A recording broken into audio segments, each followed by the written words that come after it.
नमस्कार मित्रांनो. नुकतंच माझ्या हातामध्ये आपले जे मार्चचे बांधव आहे, सेंट्रल मार्चचे बांधव यांचं एक मराठीमधील प्रेस विज्ञप्ती हातात आलेला आहे.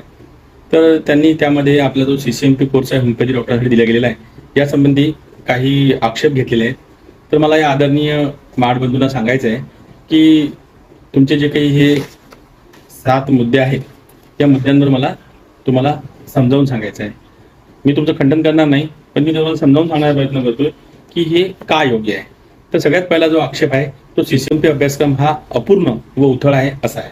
तर मित्रांनो, CCMP अभ्यासक्रम हा अपूर्ण व उथळ असं जेव्हा तुम्ही म्हणता तेव्हा तुम्ही या राज्याच्या विधिमंडळाचा, या राज्याच्या मुख्यमंत्र्याचा, या राज्याच्या राज्यपालाचा आणि त्यावरच्या राष्ट्रपतीच्या सहीचा पण अपमान करता. कारण हा कोर्स कायद्यानुसार आलेला आहे. या कोर्ससाठी योग्य ती कायदेशीर तरतूद राज्य सरकारने केलेली आहे आणि हा सामाजिक गरजेमधून आलेला कोर्स आहे. जिथे तुम्ही पोहोचू शकत नाही मित्रांनो, तिथे जे लोक पोहोचत आहेत त्या लोकांसाठी हा कोर्स आहे. आणि म्हणून तुमचं जे म्हणणं आहे की हा अपूर्ण आणि उथळ आहे हे फार चुकीचं आहे. कारण हा कोर्स 1 वर्षाचा कोर्स करून कोणतरी डॉक्टर औषधं लिहिल असं नाही आहे. रस्त्यातल्या कोणत्याही माणसासाठी हा कोर्स नाही आहे. तर याची मिनिमम अर्थात ही आहे, त्याच्यासाठी जे काही प्रमाण लागतं की एवढी एज्युकेशन असली पाहिजे, तर ती BHMS एज्युकेशन असली पाहिजे. आणि BHMS मध्ये MBBS ला असणारे सगळे सब्जेक्ट आहे, फक्त एक फार्मॅकॉलॉजी सब्जेक्ट नाही आहे. तरीही CCMPचा जो कोर्स आहे तो या सगळ्या जे विषय आम्ही मागच्या काही वर्षात शिकलो होतो ते विषयाची पुन्हा रिव्हिजन करतो. म्हणून मित्रांनो, लक्षात घ्या की हा कोर्स उथळ नाही आणि अपूर्ण नाही. कोर्सच्या अहर्तेबद्दल जर तुम्हाला बोलायचं असेल तर मला सांगावंसं वाटते की हा कोर्स महाराष्ट्र आरोग्य विज्ञान विद्यापीठ मध्ये चालतो. आणि या कोर्सच्या संबंधी एक डॉक्टर जामकर सरांची कमिटी बनली होती. हे स्वतः एक मोठे MBBS डॉक्टर आहेत महाराष्ट्रामधले. त्यांच्या अध्यक्षतेखाली ही मोठी कमिटी बनली होती आणि त्या कमिटीनं हा कोर्स दिलेला कोर्स आहे. आणि म्हणून विधिमंडळाने दिलेला कोर्स, एका मान्यताप्राप्त विद्यापीठात चालणारा कोर्स, तुमच्या MBBS कॉलेजमध्ये चालणारा कोर्स आणि त्या कोर्सच्या संबंधी तुम्ही जे सांगताय की अपूर्ण उथळ आहे हे फार चुकीचं आहे. या संबंधी खरंच तुम्ही विचार करा. तुम्ही गुण मार्क्स याबद्दल जे बोलताय ते खरंच उथळ आहे. त्यामुळे मित्रांनो, खरंच तुम्ही या विषयासंबंधी विचार करा. तुमचा जो दुसरा प्रश्न आहे कायदेशीर व नियामक विसंगती, तर अशी कुठलीही विसंगती नाही मित्रांनो. कारण हा कोर्स महाराष्ट्राच्या राज्य सरकारने दिलेला कोर्स आहे आणि राज्य सरकारला आपल्या राज्यातील जनतेला हेल्थ देण्यासाठी, आरोग्य देण्यासाठी, कारण आरोग्य हे प्रत्येक नागरिकाचं फंडामेंटल राईट आहे आणि तो त्यांना मिळावा म्हणून राज्य सरकारनं या संबंधित सगळे कायदे जे आहेत त्या कायद्यांचा अभ्यास करून त्या कायद्यांमध्ये अमेंडमेंट करून हा कोर्स आणलेला आहे. त्यामुळे कायदेशीर विसंगती आहे किंवा सेंट्रलच्या कुठल्या कायद्याला हा क्लोज करतोय किंवा काहीतरी कॉन्ट्राडिक्ट करतोय असं जे तुमचं म्हणणं आहे हे फार चुकीचं आहे. आणि त्यातच तुमचं असं म्हणणं आहे की दुबार नोंदणी किंवा विरोधाभास किंवा आधुनिक वैद्यक शास्त्राची यामधून हानी होणार आहे. तर या सगळ्या गोष्टी ज्या तुमच्या पुन्हा वेगवेगळ्या मुद्द्यांनुसार येणार त्यानुसार मी त्याचं एक्सप्लेनेशन करेन. तर तिसरं आहे की कायदेशीर व नैतिक मुद्दे. तर राष्ट्रीय नियामक आयोग जो आहे, वैद्यकीय आयोग म्हणजे ज्याला आपण NMC म्हणतो, जो MCIच्या कायद्याला बदलून आता मोदी सरकारने तयार केलेला आहे. यात मुळातच NMC ब्रिज कोर्स होता, जो ब्रिज कोर्स संपूर्ण देशातील सगळ्या पॅथींचं एकत्रीकरण करून या देशातील सामान्य नागरिकाला सहज उपलब्ध आरोग्य सेवा मिळावी म्हणून मोदीजींच्या दूरदृष्टीने आलेला कोर्स होता. पण त्याला पण आपल्या नतदृष्टपणामुळे मला वाटते खीळ लागली. आपण संपूर्ण देशभरात एक मोठं आंदोलन उभं केलं IMAच्या लोकांनी आणि त्यातून तो कोर्स तुम्ही काढून घेतला. खरं म्हणजे जर तुम्ही प्रिव्हेंटिव्ह क्षेत्रात म्हणजे प्राथमिक आरोग्य देण्याच्या क्षेत्रामध्ये तुम्ही पोहोचू शकत नाही तर तुम्हाला तिकडे तो भाग तुम्ही आपोआपच सोडलाय. कारण तुम्हाला पायाभूत सुविधा पाहिजेत. तुम्हाला एका खेड्यागावामध्ये एखादं 5 स्टार हॉटेलमध्ये राहण्याची व्यवस्था किंवा खेड्यागावामध्ये तुम्हाला तुमच्या मुलांसाठी शिक्षणाची व्यवस्था किंवा चांगल्या सडका हे सगळं नाही मिळू शकत. कारण भारत हा 70% भारत जो आहे हा खेड्यामध्ये बसतो आणि त्या खेड्यामध्ये बसणाऱ्या भारताला जर तुम्ही पायाभूत सुविधा जर नाही म्हणून जर तुम्ही तिकडे जात नसाल तर मग हा तुमचा प्रश्न आहे. तुम्ही ते सोडलेला आहे. तिथे आम्ही आहोत. शहरांमधील ज्या स्लम मधल्या वस्त्या आहेत त्यामध्ये आम्ही आहोत. त्यामध्ये होमिओपॅथिक आणि आयुष डॉक्टर आहेत. तर त्या आयुष डॉक्टरांच्या हितासाठी किंवा त्या आयुष डॉक्टर ज्या लोकांना सेवा मिळते त्या लोकांसाठी हा कोर्स दिला गेलेला आहे. म्हणून मित्रांनो, या गोष्टी मी जे मुद्दे बोलतो या मुद्द्यांचा राग करू नका. तर ते समजून घेण्याचा प्रयत्न करा की तुम्ही जे म्हणताय की उद्यापासून आम्हाला प्रॅक्टिस मिळणार आहे कोर्स केल्यानंतर, तर असं नाही आहे. ही प्रॅक्टिस मागच्या 35, 40, 50 वर्षापासून चालू आहे. जिथे तुम्ही पोहोचलाच नाही आहेत तिथे हे लोक ऑलरेडी प्रॅक्टिस करतायत. ते इलिगल प्रॅक्टिस तुम्हाला चालते, पण त्यांनी जर लिगलाइज होऊन प्रॅक्टिस केली तर तुम्हाला चालत नाही. हा मूळ मुद्दा आहे. म्हणून लक्षात घ्या, जर तुम्हाला आक्षेप असता तर तो कधीच आक्षेप व्हायला पाहिजे होता. पण तुम्हाला या सगळ्या गोष्टीचे जे काही आहेत फक्त फायदे उचलायचे आहेत. या संबंधी आमचं कुठलंही अतिक्रमण हे तुमच्या ॲलोपॅथीच्या क्षेत्रामध्ये नाही आहे, फक्त प्राथमिक लेवलचाच हा कोर्स आहे, लक्षात घ्या. त्यामुळे तुम्ही जे म्हणताय की बाबा कायदेशीर किंवा नैतिक मुद्द्यांमध्ये हा कोर्स आहे, हा कोर्स फक्त ओरिएंटेशनचा कोर्स आहे असं जर तुम्ही म्हणत असाल तर मग तुम्ही महाराष्ट्र आरोग्य विज्ञान विद्यापीठ आणि तुमच्याच होमिओपॅथी तुमच्याच MBBS कॉलेजचा जिथं आमचा कोर्स चालतो त्याचा अपमान करताय. कारण हा कोर्स नुसतं ओरिएंटेशन कोर्स नसून हा कोर्स जे आम्ही 5 वर्ष अभ्यास केला आहे होमिओपॅथी कॉलेजमध्ये, आमचे जे तुम्ही जर MBBS कॉलेजचे जे MBBSचे जे सिलेबस आहे आणि होमिओपॅथी सिलेबस यामध्ये जर तुम्ही कंपॅरिझन केलं तर तुमच्या लक्षात येईल की एक फार्मॅकॉलॉजी कोर्सचा फक्त फार्मॅकॉलॉजी हा जो सब्जेक्ट आहे या सब्जेक्टचाच फक्त अंतर आहे, बाकी सगळं सेम आहे आणि युनिव्हर्सिटी पण सेम आहे. त्यामुळे तुम्ही असं विचारच करू शकत नाही की हा फक्त ओरिएंटेशन कोर्स आहे. नक्कीच हा कोर्स शासनाने दिलेला कोर्स आहे आणि तो फक्त एका चांगल्या विधायक कारणासाठी दिलेला कोर्स आहे, म्हणून तुम्ही असं म्हणूच शकत नाही. तिसरं घटनात्मक उल्लंघन जे तुम्ही म्हणताय की कलम 14 कायद्यासमोर समानता, MBBS आणि BHMS च्या 2 वेगवेगळ्या पद्धती आहेत आणि तर्कसंगत कसोटीच्या आधारावर हे जे आहे अमानवी आहे. तर आमचं काहीच म्हणणं नाही आहे. जर या देशातील संपूर्ण जनतेला आरोग्य देणं ही जर सरकारची जबाबदारी असेल आणि त्यासाठी जर त्यांनी तयार केलेले MBBS डॉक्टर जात नसतील तर मग त्यांच्यासमोर दुसरा कोणता पर्यायच राहत नाही. त्यामुळे मग त्यांनी त्यांच्या लेवलवर जर जी काही सुविधा आपल्याकडे अवेलेबल आहेत, जे काही डॉक्टर्स आपल्याकडे आयुष्य डॉक्टर आपल्याकडे अवेलेबल आहेत त्यांना घेऊन जर काहीतरी वेगळे कायदे केले तर त्यात काहीच चुकीचं नाही आहे. यासंबंधी मुक्तियारचंद वर्सेस पंजाब गव्हर्नमेंट केस घ्या किंवा नुकतीच झालेली आमच्या बंगालमधली केस घ्या, अशा वेगवेगळ्या केसचा जर तुम्ही विचार केला तर तुमच्या सगळ्यांच्या लक्षात येईल की हेल्थ ही राज्य सरकारची एंटिटी आहे आणि राज्य सरकारला आपल्या राज्यातील जनतेला आरोग्य देण्यासाठी त्यासंबंधी कायदे करून ते कोणाला द्यायचं याचा अधिकार आहे. IMA ही एक प्रायव्हेट संघटना आहे, MMC ही एक नियमन करणारी संघटना आहे. MMC ने फक्त आपल्याकडे रजिस्टर झालेल्या माणसाचं नियमन त्यांनी कायद्याचे जे काही पालन करतात की त्यांचे संपूर्ण रजिस्ट्रेशनचे जे बुक आहे ते बुक एवढ्यासाठीच ती संघटना आहे. त्यामुळे MMCला जे मागच्या 9 वर्ष त्यांनी केलं की आम्हाला रजिस्ट्रेशन दिलेलं नाहीये ते फार चुकीचं केलेलं आहे. दप्तर दरंगाईच्या कायद्यानुसार आम्ही MMCवर केस टाकू शकतो. आणि तुम्ही सगळ्या लोकांनी जी आमची हे लावलेली आहे की अर्धवट डॉक्टर किंवा टांगेवाले या संबंधी जे काही तुम्ही चालवलंय या संबंधी आम्ही कोर्टात जाऊन तुमच्यावर आक्षेपही घेऊ शकतो, लक्षात घ्या. परंतु आम्हाला तुमच्याबद्दल प्रचंड आदर आहे. आम्ही तुमच्या हॉस्पिटलमध्ये शिकतोय, आम्ही तुमच्यापासून बऱ्याच गोष्टी शिकतोय, तुमच्याकडून आम्ही शिकलो. MBBS कॉलेजमध्ये पण तुम्हीच आमचे टीचर होता.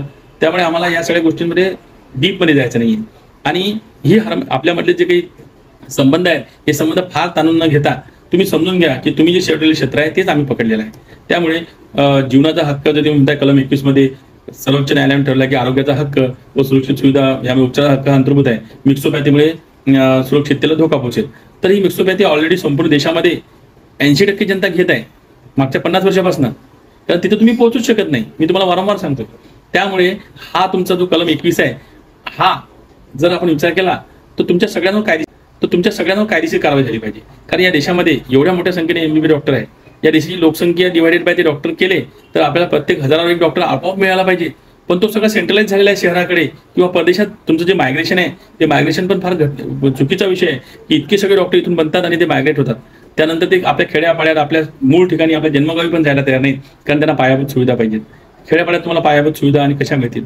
मी म्हणतो मोठमोठ्या आमची वसई विरारांची एक फार मोठी आहे तिकडे पण मागचे काही वर्ष एक BMS डॉक्टर MOH म्हणून होते तर ते MBBS डॉक्टर मिळू नये. किती परिस्थिती विसंगती आहे. तुम्ही म्हणता आम्ही खेड्यापाड्यात जायला सेवा देतो तर तुम्ही एका शहरामध्ये मुंबईपासून काही अंतरावर अगदी जिथं लोकल पोहोचते तिथंही जर अशी परिस्थिती असेल तर मग मला असं वाटतं की तुम्ही सगळ्या लोकांनी विचार केला पाहिजे की तुम्ही कलम 21 जीवनाचा हक्क हा नाकारताय की तुम्ही त्याची पायमल्ली करताय. जीवनाचा हक्क हा राज्य सरकारने लोकांना दिलेला आहे, तो तुम्ही त्यांच्यापासून हिरावून घेऊन पाहताय. ग्रामीण तुटवड्याचा खोटा आधार घेऊन आम्ही हा कोर्स घेतलेला आहे असं तुमचं म्हणणं आहे तर ते तुम्ही सरकारला सांगू शकता. सरकारनं ग्रामीण क्षेत्रातील तुमच्या तुटवड्याचा आधार घेऊनच हा कोर्स बनवला आहे. तुम्ही तिथे जात नाही म्हणून हे सगळं आहे. महाराष्ट्रात सुमारे 2366 प्राथमिक आरोग्य केंद्र आहेत व अनेक उपकेंद्र आहेत. त्या एकाही उपकेंद्रावर तुमचा डॉक्टर जात नाही. प्राथमिक आरोग्य केंद्रावर आज आमच्या आयुर्वेदिक बांधव कित्येक वर्षापासून काम करत आहेत. ते तुमचे क्लिनिकल असिस्टंट म्हणून तिकडे आले होते, आता ते रिटायर झाले तरी तिथं मेन डॉक्टर यायला तयार नाहीये. म्हणजे लक्षात घ्या तुम्ही की तुम्ही हे. आणि यानंतर जे काही प्रायव्हेट सेक्टर आहे हातामध्ये जे आपले प्राथमिक आरोग्य केंद्र आहेत महाराष्ट्रामध्ये 2366 ही काही कॅपेबल नाही आहेत की संपूर्ण पॉप्युलेशनला सेवा देतील. कारण लक्षात घ्या 13-14 कोटीचा हा राज्य आहे, त्यामध्ये 2366 प्राथमिक आरोग्य केंद्र असतील कसं होईल? त्यामुळे हे जे प्रायव्हेट सेक्टरमध्ये जो एक फॅमिली डॉक्टर असतो हे क्षेत्र पण तुम्ही कधी सोडून दिलं आहे. कारण महाराष्ट्रातील जनतेचं वार्षिक उत्पन्न लक्षात घ्या, वार्षिक उत्पन्न किंवा एक महिन्याचं उत्पन्न याच्यामध्ये ते हेल्थवर किती पैसे खर्च करू शकतात लक्षात घ्या. त्यामुळे ज्या माणसाचं उत्पन्न हे महिन्याचं उत्पन्न 10,000 किंवा 5,000च्या आसपास आहे, 5 ते 10 रेंजमध्ये असणारे 80% लोक आहेत, त्या 80% लोकांना तुमची 500 रुपये आणि 1,000 रुपयाची फी परवडणार कशी? त्यामुळे तुम्ही या व्यवस्थेतून तुटलेली लोक आहात. हा, तुम्हाला MBBS झाल्यानंतर असं वाटतं की आपण चंद्रावर गेलेलो आहोत. मग त्यामुळे मला असं वाटतंय की तुम्ही कुठेतरी हे आत्मचिंतन केलं पाहिजे की चुकतोय कुठे. ज्या समाजाला हे द्यायचं आहे त्या समाजात तुम्हाला जायची इच्छा नाही ना, कारण तिथे तुम्हाला सुखसुविधा मिळतच नाहीये. मग त्या जर तुम्हाला हव्या असेल तुम्हाला शहरातच जावं लागेल. त्यामुळे तुमचा जो सगळा जो काही संख्या आहे ती संख्या मोठमोठ्या मेट्रोपॉलिटन सिटीमध्ये केंद्रित झालेली आहे. फार काही असं नाही म्हणणार मी की काही MBBS डॉक्टर खेड्यात नाहीत आहेत, पण त्यांचं स्थान अगदी नगण्य आहे, खूप नगण्य आहे. त्यामुळे MBBS डॉक्टर किती वेळा सेवेसाठी अर्ज करतात आणि त्यांना सेवा मिळत नाही, हे फार चुकीचं आहे. आज कितीतरी संपूर्ण देशभरामध्ये कितीतरी अहवाल आलेले आहेत की पगार वाढूनही लाखांच्या वर पगार जाऊनही आज कितीतरी PSC सेंटरवर कोणीच अप्लाय करायला तयार नाहीये. आज जी आपली 108 ॲम्ब्युलन्स आहे ती ॲम्ब्युलन्स टोटल बारगळलेली आहे. लक्षात घ्या तुम्ही, या 108 ॲम्ब्युलन्सवर कुठला डॉक्टर काम करायला तयार नाहीये. मग तिथे जर एखाद्या पेशंट रस्त्यामध्ये सडकेवर जर मरत असेल तर त्याला जी प्राथमिक क्रिया मिळाली ती कोण देणार? त्यासंबंधी जर सरकार एखादा कोर्स करून त्यांना सांगते की रस्त्यातून पेशंट कसा उचलायचा, कशा पद्धतीने त्याला ट्रेन करायचं, कशा पद्धतीने त्याला IC टाकावं लागेल, तर IC टाकावं लागेल, ऑन स्पॉट हे सगळं करावं लागेल त्याला वाचवायचं असेल तर या सगळ्या गोष्टीच्या म्हणजे डिटेलमध्ये जायचं म्हटलं तर खूप मोठ्या गोष्टी बोलायच्या गोष्टी आहेत. पण मग ती 108 ॲम्ब्युलन्स तुम्ही जाऊ शकत नाही तर ते सरकारचा तो जो उपक्रम आहे तो बाळगून जातो लोकांना हेल्थ. खेड्यापाड्याच्या खेड्यात जर एखादा माणूस विहिरीत पडला त्याला काढायचं कसं, त्याला तिथं ट्रीटमेंट कशी द्यायची, त्या खेड्यात तुम्ही डॉक्टर्स नाही, तिथला जर आयुष डॉक्टर ते काम करतोय तो बिघडलोय कुठे? आणि हे 70 वर्षापासून करतायत, करत नाही असं नाहीये. त्यामुळे लक्षात घ्या, जर आमचे जे शेतकरी बांधव आहेत ते शेतकरी बांधव ज्या पद्धतीनं कीटकनाशक फवारतात त्यामधून त्यांना जे काही होतं त्या कीटकनाशकांच्या संबंधित जे काही आम्ही CCMP मध्ये आता आम्हाला ते होतं ऑर्गनो फॉस्फरस पॉयझनिंग, ही गोष्ट त्यांना त्या लेवलवर जर ती टॅकल करता आली तर तुमचा किती मोठा भार होईल लक्षात घ्या. सगळ्या गोष्टी टर्शरी केअर सेंटरला त्या पेशंटला पोहोचवण्यापर्यंत तरी तो पेशंट जगला पाहिजे ना. तर ती जी फोर्स आहे ती फोर्स तुमच्याकडे नाही आहे, ती फोर्स आम्ही आहोत आणि आम्ही तुमच्या मदतीला तयार आहोत. त्यामुळे तुम्ही असा आता विचार करून आमच्या विरोधात जाऊ नका. रुग्ण सुरक्षेवर तुम्ही जो धोका म्हणताय तो धोका खरं म्हणजे तुमच्यामुळे निर्माण झालेला आहे, कारण तुम्ही नाही आहात हजर जिथं तुम्ही असायला हवे तिथे तुम्ही नाही आहात. त्यामुळे आम्हाला औषध देण्याची परवानगी मिळाल्यामुळे लोकांच्या आरोग्याला धोका निर्माण असं जर तुम्ही म्हणत असाल तर 70 वर्षापासून घराघरा लोक मेली असती. संपूर्ण राज्यभरात जर तुम्ही आमच्याबद्दल लोकांमधून विचार काढले 288 आमदार जर विधिमंडळात आमच्या बाजूने उभे राहतात म्हणजे लक्षात घ्या की जनसामान्यामध्ये आमची काय ताकद आहे. जर आम्ही एका सामान्य माणसाच्या प्रत्येक सुखदुःखात सामील असतो. त्यामुळे तुम्ही आमचा अंत बघू नका. तुम्हाला जर असं वाटत असेल की आम्ही ज्ञानी आहोत तर लक्षात घ्या या लोकांनी आम्हाला त्यांच्या चुलीपर्यंत एंट्री दिली नसती. लक्षात घ्या 288 आमदारांनी आणि सर्व राजकीय पक्षांनी महाराष्ट्रातल्या हा म्हणजे एक मतानं केलेला कायदा आहे. लक्षात घ्या, यात कोणीही विरोधी नव्हतं. असं असताना जर तुम्ही म्हणत असाल की जीविताला धोका होतो तो 40 वर्षापासून 50 वर्षापासून झाला असता आणि कितीतरी केसेस आमच्या झाल्या असत्या. आज जर तुम्ही केसेसचं क्रॉसपॅथीचं प्रमाण बघितलं, आमच्यावरच्या आयुष डॉक्टरच्या केसेस बघितल्या आणि तुमच्या IMEच्या वरच्या केसेस जर बघितल्या तर तुम्हाला त्यात तफावत दिसेल की किती मोठी तफावत आहे. म्हणून लक्षात घ्या की या सगळ्या गोष्टीमध्ये आपण एकमेकाला पूरक बनू, आपण एकमेकाचे प्रतिस्पर्धी नाही आहोत. तुम्ही आम्हाला लक्षात घ्या की आम्हाला कुठली कन्सल्टर बनायचे नाहीये, आम्हाला सर्जन बनायचं नाहीये, आम्हाला तुमच्या निवडणुकीमध्ये पण भाग घ्यायचा नाहीये आणि आम्हाला तुमच्या त्या MMCच्या कुठल्याही याच्यामध्ये इंटरेस्ट नाहीये. आम्हाला फक्त आमचं दुय्यम रजिस्ट्रेशन जे दिलेलं आहे तुम्ही सेकंडरी रजिस्ट्रेशन ते रजिस्ट्रेशन द्या. त्या रजिस्ट्रेशन माध्यमातून आम्हाला प्राथमिक जे काही उपचार करतो आपण त्याचे अधिकार द्या. ज्यासाठी CCMP कोर्स बनलेला आहे तो उथळ नाहीये. तर आरोग्य व्यवस्थेच्या भविष्यात धोका निर्माण होईल हे पण तुम्ही जे म्हणताय तो धोका तुम्हीच निर्माण करताय. खरं म्हणजे तुम्ही या कोर्सच्या विरोधासाठी जे काही करताय आज उपोषण किंवा सेवा बंद करणे याच्यामुळे नुकसान कोणाचं होणार आहे? याच्यामुळे नुकसान हे या आरोग्य व्यवस्थेत होणार आहे. कितीतरी लोकांना एक दिवस सेवा मिळणार नाहीये. ज्या मोठमोठ्या म्हणजे सेंट्रल मार्ड असो की पेरिफेरल मार्ड असो या दोन्हीमध्ये जे काही आपले विद्यार्थी आहेत जे MD बनत आहेत त्या लोकांनी असं म्हटलं पाहिजे की जर या CCMP लोकांना जर द्यायचं नसेल तर मग तुम्ही 5-5, 10-10 वर्षाचे बॉन्ड निर्माण करून द्या. सरकार आता प्राथमिक आरोग्य क्षेत्रामध्ये किंवा गव्हर्नमेंट सेक्टरमध्ये हेल्थ देण्यास तयार नाही आहे. सरकारला सगळं प्रायव्हेटाईज करायचं आहे. अशा वेळेस तुम्ही खाजगी क्षेत्रामध्ये किंवा छोटे छोटे दवाखाने GP जनरल प्रॅक्टिस करणार का खेड्यापाड्यात जाऊन? जर त्याचं उत्तर नाही असेल तर तुम्हाला या कोर्टच्या विरोधात आंदोलन करण्याचा काही अधिकार नाही आहे. तर माझं तुम्हाला सगळ्या मार्चच्या आणि IMEच्या बांधवांना एक आव्हान आहे की मित्रांनो, आम्ही तुमचे मित्र आहोत. नवे तुमचे विद्यार्थी आहोत. आम्ही तुमच्याकडून शिकतो. तुम्ही आम्हाला शिकवलंय, याचा आम्हाला अतिम आदर आहे. त्यामुळे ज्या पद्धतीने तुम्ही आमची बदनामी करताय त्याचा मी अगदी विनम्रपणे इथं निषेध करतो आणि तुम्ही हे सगळं आंदोलन मागे घ्यावं आणि आम्हाला या व्यवस्थेत सांभाळून घ्यावं. आणि लक्षात घ्या, आम्हाला तुमचं रजिस्ट्रेशनच्या त्या मध्ये तुमच्यामध्ये रजिस्टर झाल्यावर तुमच्या निवडणुकीत भाग घ्यायचा नाहीये. आम्हाला कुठल्याही पद्धतीचं पोस्ट ग्रॅज्युएशन जे MBBSच्या नंतर जे काही कोर्स तेही कोर्स हवे नाहीये. आम्हाला फक्त प्राथमिक आरोग्याचा अधिकार द्या की आम्ही सामान्य जनतेला, ज्यांच्याशी आम्ही जुळलेलो आहोत, ज्या मातीत आम्ही तयार झालेलो आहोत, त्या मातीमध्ये सेवा करण्याचे फक्त अधिकार द्या, जे आम्हाला राज्य सरकारने दिलेले आहेत. आणि आता केंद्र सरकारनं सुद्धा NMC ब्रिज कोच्या मध्ये दिले होते, ते तुमच्या विरोधामुळे बारगळले. परंतु आता आम्हाला जे काही मिळालंय त्याच्या माध्यमातून लोकांची सेवा करण्याचं जो काही आम्हाला मिळते त्याबद्दल तुम्ही सगळ्या लोकांनी आम्हाला मदत केली पाहिजे, असं मी बोलतो. धन्यवाद.